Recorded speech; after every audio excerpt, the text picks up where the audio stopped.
45 ದಿನ 40 ಕೋಟಿ ಜನ 10,000 ಎಕರೆ ಜಾಗ ಪ್ರಪಂಚದ ಅತಿ ದೊಡ್ಡ ಸನಾತನ ಹಬ್ಬ. ಇಲ್ಲಿಗೆ ಹೋಗಲು ಪ್ರತ್ಯೇಕವಾಗಿ 13,000 ರೈಲುಗಳು, 7,000 ಬಸ್ಸುಗಳು. ಪ್ರಯಾಗ್ರಾಜ್ ಈಗ ಇದೊಂದು ಸ್ಥಳವಲ್ಲ, ದೇವನು ದೇವತೆಗಳು ದರೆಗಿಳಿದು ತ್ರಿವೇಣಿ ಸಂಗಮ ಮಾಡುವ ಪುಣ್ಯ ಭೂಮಿ. 144 ವರ್ಷಗಳಿಗೆ ಒಮ್ಮೆ ಬರುವ ಮಹಾ ಕುಂಭಮೇಳಕ್ಕೆ ಆಗಮಿಸಿರುವ ಸಾಧು ಸಂತರು, ಅಗೋರಿಗಳು, ನಾಗ ಸಾಧುಗಳು, ಲೆಕ್ಕವಿಲ್ಲದಷ್ಟು ಪ್ರಪಂಚದ ನರಮೂಲಗಳಿಂದ ಬಂದಿರುವ ಸನಾತನ ಧರ್ಮದ ಆರಾಧಕರು. ಯಾಕೆ ಇಷ್ಟು ಪವಿತ್ರ ಮಹಾ ಕುಂಭಮೇಳ? ಸಮುದ್ರ ಮಂಥನದ ಸಮಯದಲ್ಲಿ ರಾಕ್ಷಸರು ಮತ್ತೆ ದೇವತೆಗಳ ಮಧ್ಯೆ ಸಿಕ್ಕ ಅಮೃತವು ಮಹಾವಿಷ್ಣುವು ರಾಕ್ಷಸರನ್ನು ದಾರಿ ತಪ್ಪಿಸಲು ಮೋಹಿನಿ ಅವತಾರ ತಾಳಿದ ಸಮಯದಲ್ಲಿ ಅಮೃತದ ಹನಿಗಳು ಭೂಮಿಯ ಮೇಲೆ 4 ಕಡೆ ಬಿದ್ದಿರುತ್ತದೆ.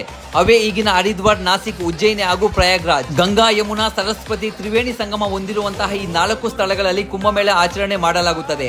ಆ ಸಮಯದಲ್ಲಿ ಅಮೃತ ಹನಿ ಬಿದ್ದಿರುವ ಈ ಪುಣ್ಯ ಜಲದಲ್ಲಿ ಸ್ನಾನ ಮಾಡಿದರೆ ನಮ್ಮ ಪಾಪಗಳು ಕಳೆದು ಮೋಕ್ಷ ಸಿಗುತ್ತದೆ ಎಂಬುವ ಧಾರ್ಮಿಕ ನಂಬಿಕೆ. 4 ವರ್ಷಕ್ಕೆ ಕುಂಭಮೇಳ, 6 ವರ್ಷಕ್ಕೆ ಅರ್ಧ ಕುಂಭಮೇಳ, 12 ವರ್ಷಕ್ಕೆ ಪೂರ್ವ ಕುಂಭಮೇಳ, 144 ವರ್ಷಕ್ಕೆ ಒಂದು ಬಾರಿ ಮಹಾಕುಂಭಮೇಳ ನಡೆಯುವ ಈ ಸನಾತನ ಆಚರಣೆಯಲ್ಲಿ ಸಾಮಾನ್ಯರಿಗಿಂತ ಅಗೋರಿಗಳು ಮತ್ತೆ ನಾಗಸಾಧುಗಳ ಪಾತ್ರ ಮುಖ್ಯವಾದದ್ದು.